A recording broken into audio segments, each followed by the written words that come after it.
I'm very grateful to be here. Vanakkam Chennai. Inga irukku romba sandosham. Chennai da a hometown. I was born and brought up here, so this place is very, very special to me. And I'm truly happiest in this beautiful city and grateful to be here as NDTV kicks off what I promise is going to be groundbreaking election coverage like you've never seen before.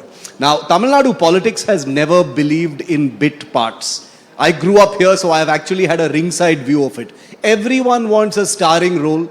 And as we head towards this election, the DMK is in power, the BJP is pushing hard from the outside, and a new wild card has entered the frame with Vijay's TVK. Now, in the middle of all this sits the Congress party, an ally, a claimant, and sometimes a question mark. The Congress is it still reading from the Dravidian script, or is it finally trying to rewrite a few lines of its own? Joining us now, really, really happy to have Karti Chidambaram, Lok Sabha MP from the beautiful state of Tamil Nadu, to talk power, partnerships, and whether the Congress, Karti, in Tamil Nadu, is ready to stop being a supporting actor. I'm going to kick it off with 2026. Elections just weeks away. Karti, what is the Congress's overarching theme, if any, going into this election? See, we are part of the... Yeah, it's on. We are part of the India coalition, for which we head nationally. And that same coalition continues in Tamil Nadu, where the DMK heads that coalition, rather alliance. And we are part of that alliance, and we will be batting fully for that alliance to win the election. We are not in any position to face elections singularly in Tamil Nadu. In fact, no party is capable of singularly facing elections in Tamil Nadu. Tamil Nadu politics is very alliance-driven, and parties choose to be part of some formation or the other. And the Congress party will continue in the India alliance, and we are part of the India alliance, and the DMK heads that alliance, and within that alliance we'll find our space. Do you think that this election, especially, Karti, is going to be even more not about party but about coalitions? Which alliances have the muscle? Alliances matter in all elections. I don't think alliances have ever been irrelevant in Tamil Nadu. It's very important to have alliances, and alliances work in Tamil Nadu because vote transfer is very, very good among political parties in Tamil Nadu. And politics is also a bit personality driven. So people, when they go out to vote, they will make a couple of choices. They will make a choice of who they want to be chief minister and which alliance they want to vote for. It's really the regional parties which will set the tone. I mean, the national parties, both the Congress and the BJP, will only have a secondary role in both the alliances. The Congress adds a secular sheen to the alliance. I mean, minority. I've always said that the Congress is not just an addition, but it's a multiplier in an alliance.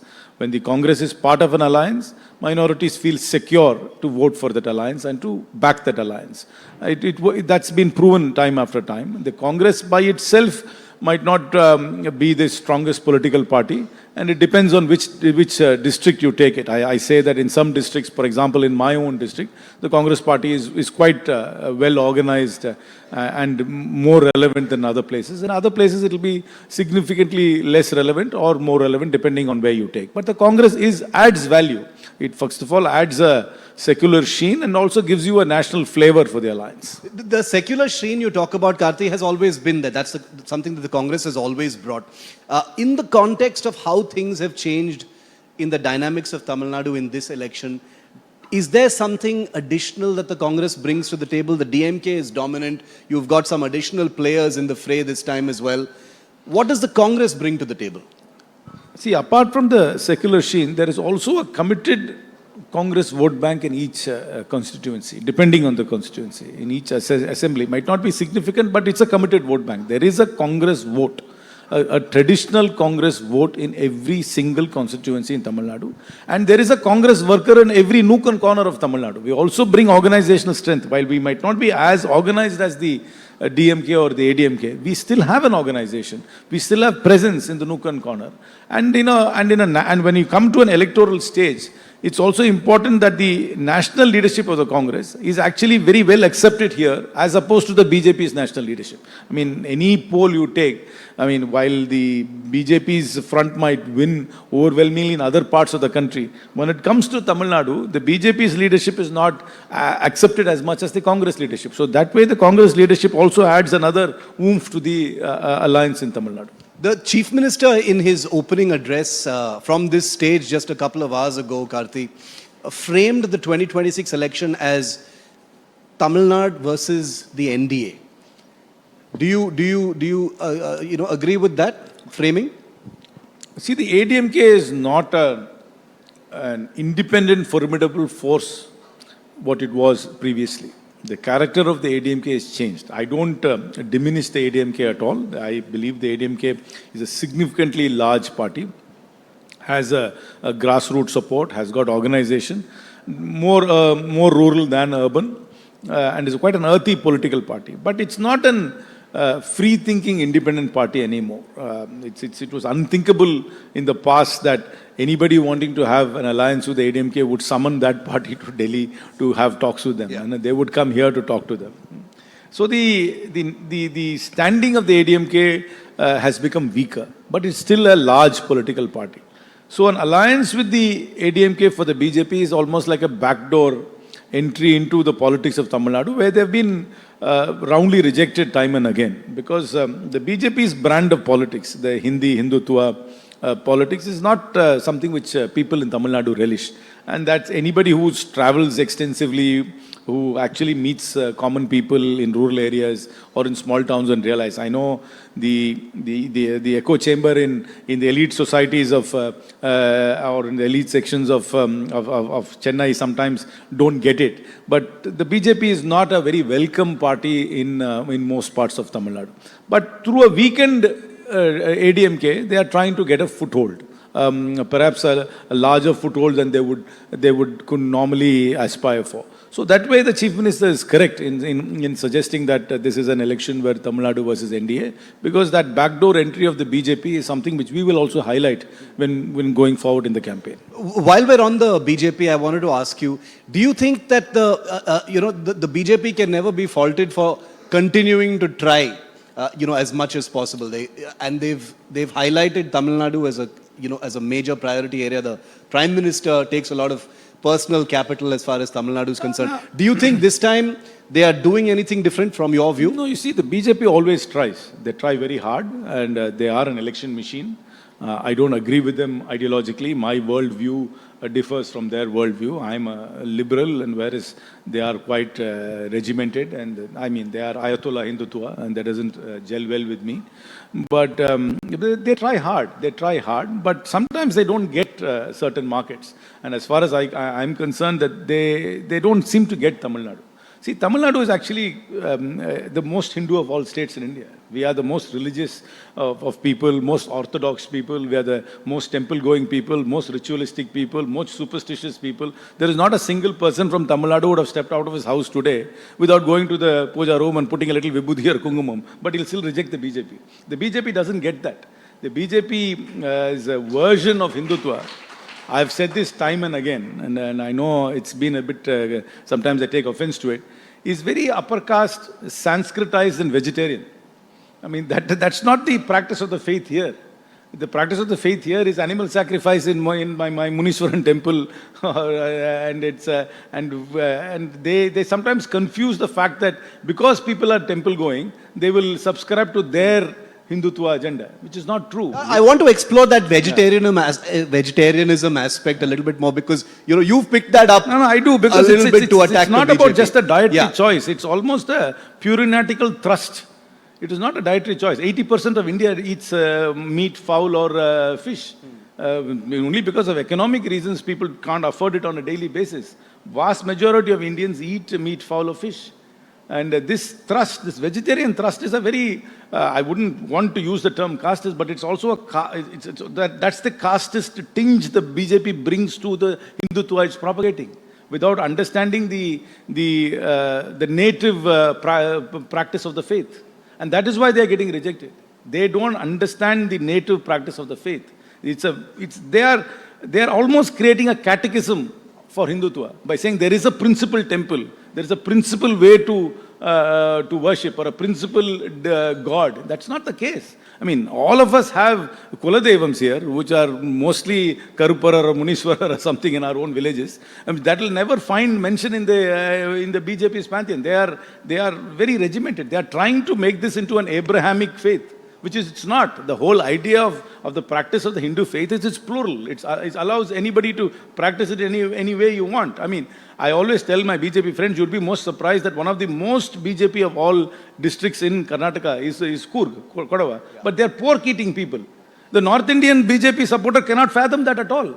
No wedding in Coorg can ever be without pork, without pandikari. They can never understand that. So the BJP's understanding of Hindutva and Hindu faith itself is very regimented. And because of that regimentation, because they can't come and be flexible in Tamil Nadu, they can't be flexible about their language imposition, they can't be flexible about the practice of the faith, that's where they go wrong in Tamil Nadu. As you rightly said, Karti, the BJP is an election machine.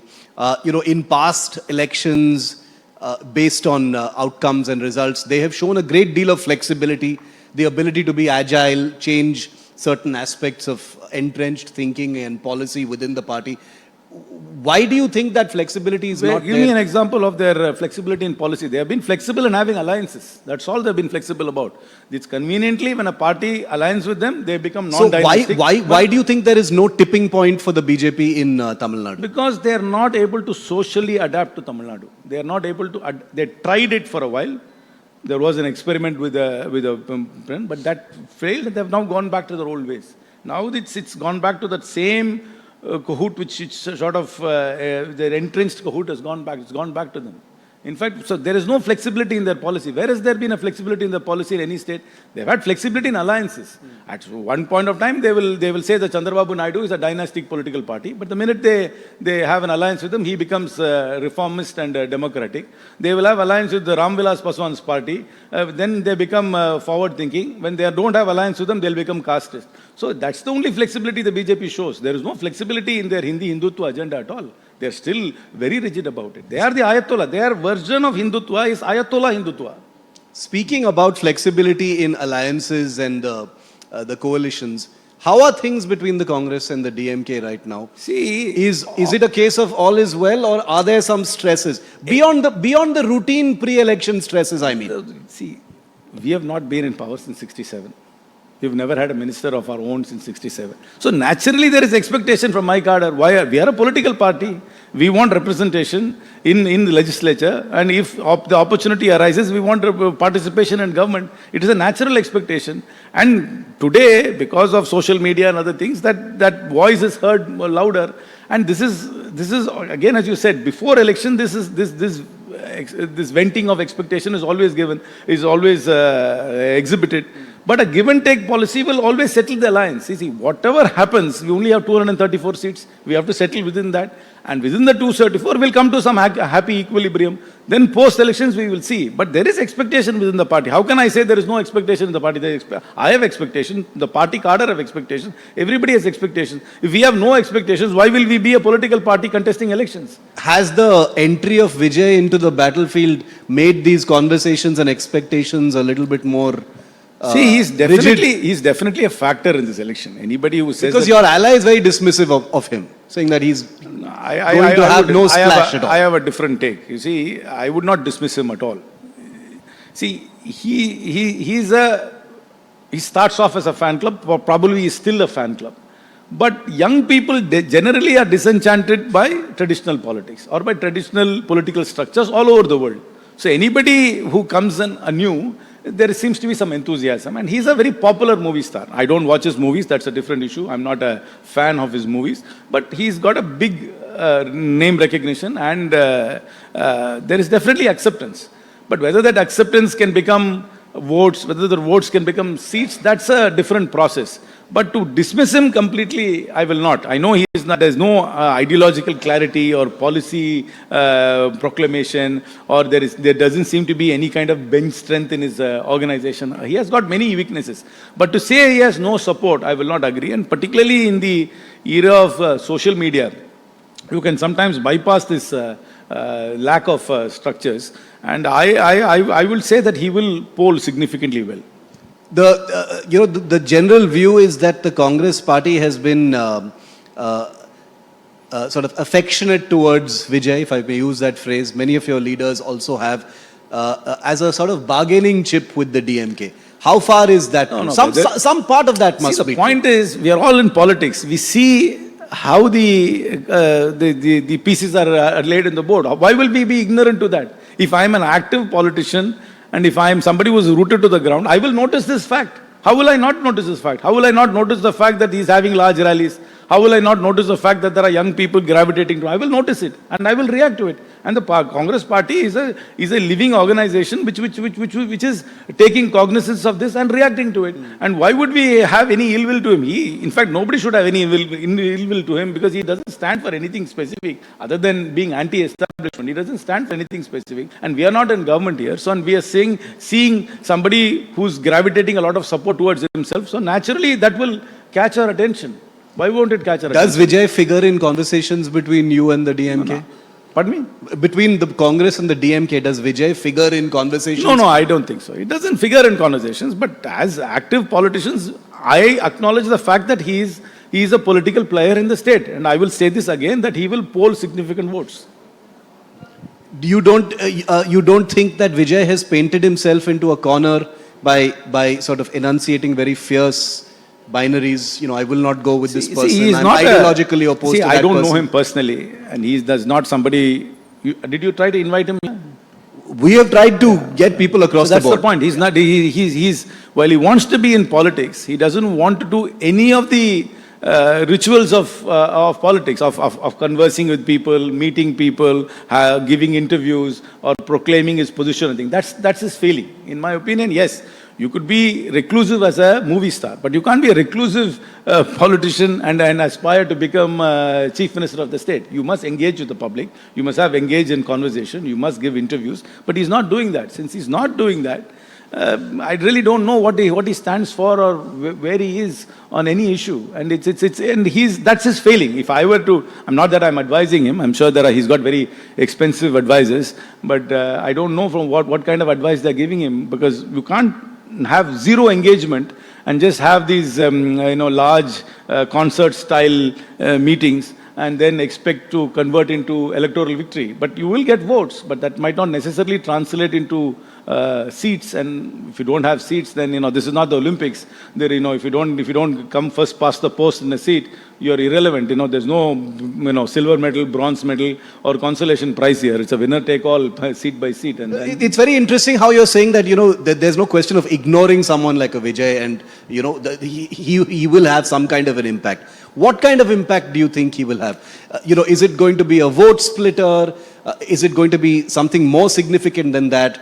Do the existing players need to, take more than just passing notice of his existence? See, if you're a serious political player, whether you want to acknowledge it or not, you must acknowledge the fact that he is getting support. I mean, I think he is going to get significant support in urban and semi-urban areas, not so much in rural areas. And the fact that he doesn't have structures might hamper him a little bit. But he is getting support, particularly from the under 40 first-time voter, and also from the Instagram secret accounts, private account holders. This is what I call the voters as well. You talked about the youth and how young people are, maybe enthused by a kind of anti-establishment flavor in the politics of Tamil Nadu right now. Is that something that the Congress, feels in some ways threatened by?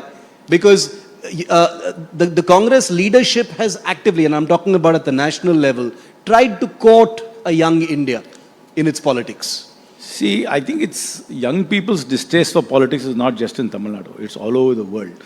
All over the world, young people are put off by politics. They're put off by traditional structures of the state and parties. And I don't think we have been doing anything significantly to attract. While we have the youth wing and we go through many exercises to attract, I don't think any established political party attracts young people from non-political backgrounds into their structures. They don't. In fact, most young people will be ignorant or apathetic towards party politics. And when somebody with a little bit of star power comes in, seems to be some gravitational towards them. But again, lack of structures there, will lead to disappointment there too. There doesn't seem to be any proper catchment policy with the Vijay's party to induct and to groom them. In fact, most people will end up very, very disappointed because it's a leadership which doesn't meet anybody. There's no interaction. It's almost like a large, I don't know, Bruce Springsteen music concert. You know, you sit afar and you dance and you clap and you go away. That's all it is. How does the Congress see Dravidian politics in 2026, Karti? Things have moved forward. We're now talking about the Dravidian model 2.0, as some ministers said on the stage today. How does the Congress see the Dravidian model, especially in the context of this election? It's for them to explain the Dravidian model. We are electoral partners. We are not part of government. So it's not really my mandate to be explaining what the Dravidian model is. My understanding it is social welfare model. There is not some specific, unique economic model which can be propagated. It is social welfareism as it is there. And they are giving you have a basic income scheme, which I agree with. And I support this direct cash transfer. In fact, given to me, I would scrap most government schemes and do direct cash transfer as much as possible. Because direct cash transfer is leak-proof, goes to the beneficiary directly, gives freedom to the beneficiary to spend the money as he or she deems fit, seeds the local economy. The best way to seed rural economy is to doing the direct cash transfer instead of very, very complicated schemes which bureaucrats come up with, which nobody even understands, particularly central government schemes. Nobody understands how they are implemented, who the beneficiaries are, how they are selected. In fact, I am a big votary for direct cash transfer, and if possible, the government, upcoming government, should increase the direct cash transfer from 1,000 to 2,000 on a month-on-month basis. Did you get pushback from your party about your views on direct cash transfer? No. They've been controversial in election after election. They've become flashpoints. No. We in fact propagated the Nyay scheme in the last election. We did not campaign for it properly. We should have announced. See, I believe that 2019. 2024, right? Yeah, it was 2019. We should have done it much earlier. In fact, I believe that, first of all, I don't believe in these large manifestos. I know there are political parties now will run around Tamil Nadu trying to gather people's opinions on manifestos and write 100-page documents which nobody will read. So if I had to write a manifesto, I'll write it in a postcard, which everybody will remember by heart. Every party worker will be able to go and recite it to everybody else. And whatever I say, I would have said it 6 months ago. So it percolates down instead of doing this last minute. In fact, if the Congress had announced the Nyay scheme 6 months prior to election, it would have had much more of an effect rather than announcing it during elections. So, I'm a big believer in the direct cash transfers. The scheme politics, as it were, and the social justice model that you described of the DMK, your ally here in Tamil Nadu, aligns in many ways with what Rahul Gandhi also wants for the Congress party, how he's tried to position the Congress party at a national level.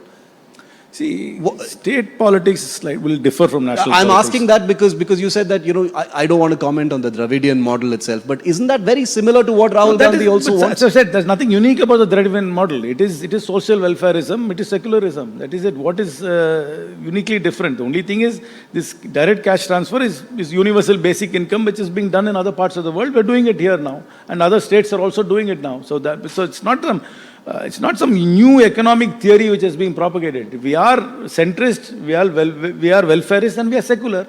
At the same time, we also are adopting free market because Tamil Nadu attracts one of the highest investments into the state, and free enterprise thrives in Tamil Nadu. So it's not. India is a centrist country, and it's a centrist welfarist country, and that's exactly what parties right in the middle will do. Another state going into elections this year, Karti, is Kerala. And since you're from the Lok Sabha, and as a journalist, I do want to ask you about the entire Shashi Tharoor aspect. You're a colleague of his, you know him well.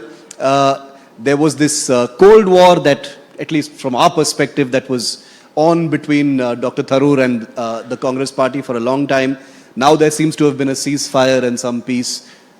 How do you explain that? What was going on? What's the inside story? Shashi Tharoor is seriously an asset to the Congress party. When he came out to contest the Congress presidential election, I was one of his more vocal supporters. and he did reasonably well and getting significant number of votes. I believe that the Congress party should have used him more effectively post that. Because there are very few politicians in India whom middle class India looks up to. And I think Shashi Tharoor tops that list. Particularly the educated, aspirational middle class looks up to him. Because I've seen this firsthand. People look at him and say, somebody through academic excellence has reached this position in public life. They see that.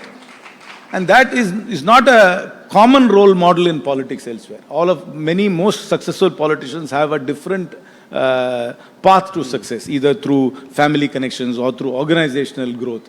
Very few can say that their political success has been through their academic excellence. And that is a huge appeal to the aspirational middle class. And I think the Congress party should have used him.